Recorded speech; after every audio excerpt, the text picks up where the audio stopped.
2부도 시청해 주셔서 감사합니다. 혹시라도 1부를 안 보신 분들은 뒤로 가기 누르셔갖고 1부를 먼저 시청하고 오시면은 이어서 보실 수 있고요. 네, 중요한 내용은 2부에 많이 나오니까 2부 끝까지 시청 부탁드리겠습니다. 자, 그러면 2부 시작합니다. 언더코팅은 보통 어떤 분들에게 추천을 하시나요? 네, 언더코팅은 차량을 소중하게 아끼시는 분들은 언더코팅이 굳이 필요 없다라는 일부 주장에도 불구하고 많이들 시공하고 계세요. 많은 시공 업체가 지금도 사업 중에 있고, 보험개발원에 따르면 2017년 한 해 동안 언더코팅한 작업 건수는 약 66만 건에 이른다고 합니다. 그리고 지출 비용은 약 127억 원에 이른다고 밝힌 바가 있습니다. 네. 그럼 66만 건에 127억 원 정도면 대략 한 건당 한 20만 원 정도 되는 거죠. 그죠? 네. 차량의 안전도에 걱정이 있으신 분들에게 언더코팅 추천합니다. 차량의 하부 또한 차량의 뼈대의 일부입니다. 우리가 가장 많이 시판하고 있는 대부분의 차량들이 모노코크 바디, 유니바디로 이루어져 있거든요.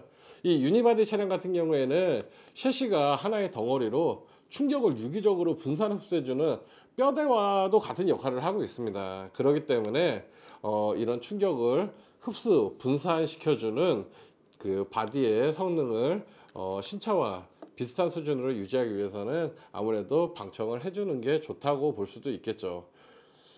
부식은 결국에 사람으로 치면 골다공증 같은 상황이 벌어집니다. 네, 그래서 그만큼 이제 충격이나 이런 것에 약해지기 때문에 부식된 차량들은 아무래도 부식이 안 된 차량에 비해서 사고 시의 위험도는 증가할 수밖에 없는 것 같습니다.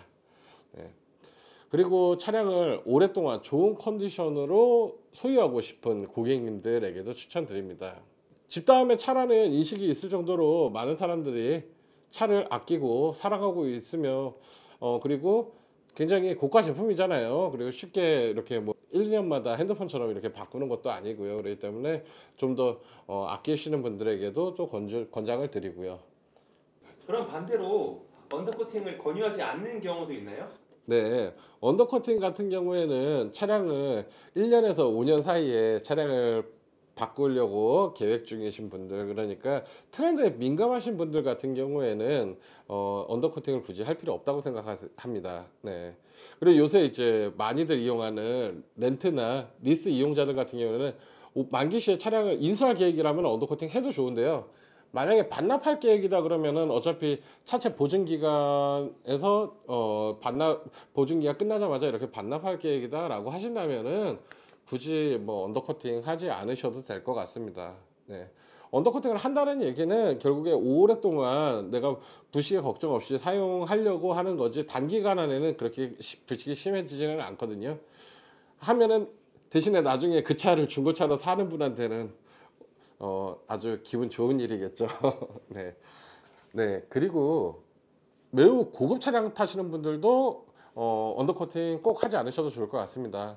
하부의 커버링도 좀 소형차에 비해서 굉장히 잘 돼 있고, 방청 수준이나 아니면은 아연 강판 뭐 그리고 아연 코팅 이런 것들 굉장히 잘 돼 있거든요. 그렇기 때문에 차량을 험하게 모시는 분이 아니라면 굳이 언더코팅 하지 않으시는 것도 괜찮다고 생각을 합니다.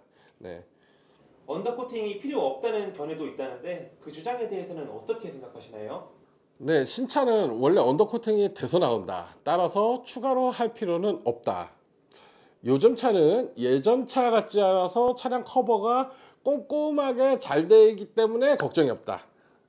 그리고 언더코팅 시공 부위에 크랙이 생기고 그 크랙 안으로 수분이 들어간 다음에 건조되지 않아서 오히려 부식을 촉진시킬 수 있다.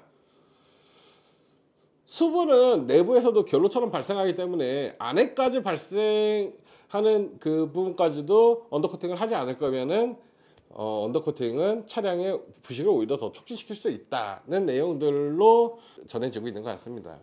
어떠한 기관이나 이렇게 협찬을 받지도 않고 오로지 후원으로만 운영되는 중립적인 소비자 권익 향상을 위한 보고서가 있습니다, 미국에.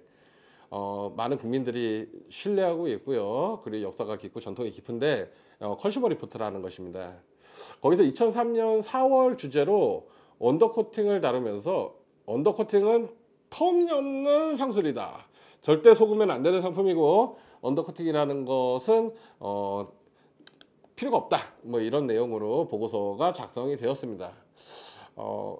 오래전에 한 19년 정도 된 보고서이기는 한데요. 그리고 신뢰 있는 기관인 만큼 여기에 대해서도 많은 분들이 많은 신뢰를 갖고 그러니까 언더코팅 필요 없다라는 인식을 갖고 있는 것 같기도 합니다.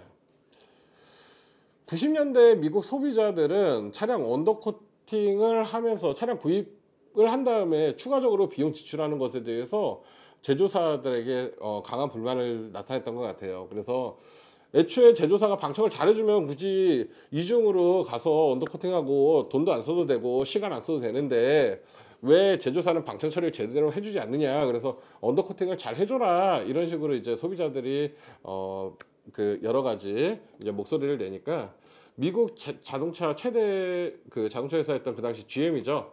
GM이 언더코팅은 차량 자체의 부식을 더 가중시킬 위험도 있다. 그리고 언더코팅은 할 필요가 없고 언더코팅으로 인해서 부식이나 센서에 의한 고장이 생길 수도 있으니까 이에 대해서 만약에 고장이 생기면 무상 서비스를 해줄 수 없다는 내용으로도 자동차 설명서 매뉴얼에다가 시키도 했다고 그래요. 근데 최근에는 또 이런 부분이 또 문제가 돼서 삭제가 되었다고도 합니다.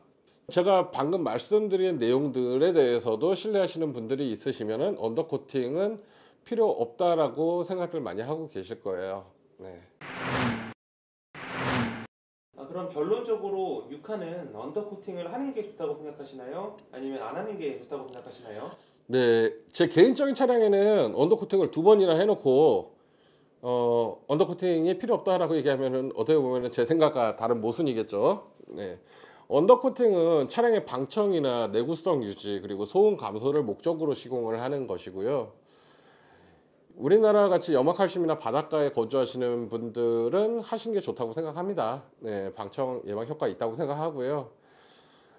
그 미국 소비자 리포트 등 많은 전문가들은 언더코팅이 필요 없다고 인식하는 경우도 있다라고도 알려져 있습니다. 공기와 수분의 접촉 면적을 줄이는 것이 어쨌든 추가적인 방청을 통해서 철의 산화를 지연시킬 수 있다는 것이 이제 일반적인 상식이니까요. 그냥 상식선에서 생각하시면 될 것 같고요. 그 제조사에서 처음에 제공했던 아연 강판이나 이런 부분을 보호하기 위해서 만약 하게 되면은 초기에 시차를 받은 지 얼마 안 됐을 때 해주는 게 좋고요.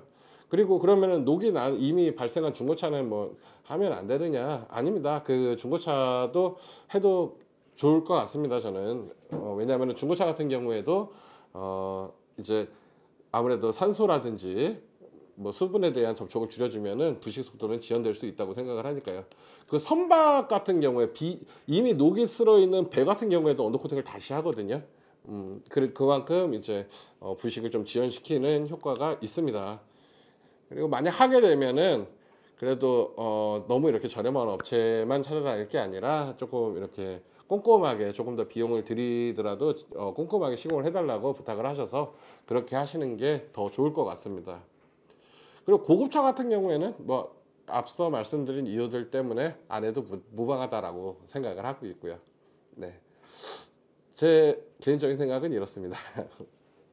그리고 한 가지 더 추가로 말씀을 드리면 저는 이제 사실 언더코팅에 관련돼서 뭐 협찬을 받은 것도 없고 그리고 언더코팅 뭐 업자도 아니고요. 그냥 개인적인 생각을 말씀을 드리고 있는 거예요. 그래서 언더코팅 업자 하시는 분들은 아무래도 언더코팅 좋으니까 무조건 하세요라고 할 거고 또 언더코팅이 이제 필요 없다고 생각하시는 분들도 계실 거고요. 근데 이제 객관적으로 그냥 개인 생각 말씀드린 거니까 그냥 참고로만 받아들이면 좋을 것 같고요. 오늘 가불론박이 있는 민감한 주제로 말씀을 드렸습니다. 언더코팅은 소중한 차량을 구입하신 분들이라면 한 번쯤은 고민해 봤을 주제이기도 하기에 제가 이번 영상에서 한번 다뤄봤고요. 의견이 다른 분들도 분명 많이 계실 거라고 생각을 해요. 여러분의 다양한 의견이 있다면은 아래 댓글로 남겨놔 주세요. 그러면은 같이 이렇게 좋은 의견 공유하면서 토론하는 그런 기회가 되었으면 좋겠습니다. 오늘 영상 재미있거나 혹은 유익했다면 제 이쪽에 있는 구독 버튼을 꼭 눌러주시는 거 잊지 말아주세요. 이런 거 한 번씩 눌러주시면 영상 제작하는 사람들한테 정말 큰 힘이 되거든요. 그래서 어렵지 않으면 한번 눌러주시면 감사하겠고, 그리고 이쪽에는 이 영상도 재미있습니다. 한번 시청 부탁드리겠습니다. 네, 오늘도 시청해 주셔서 감사합니다.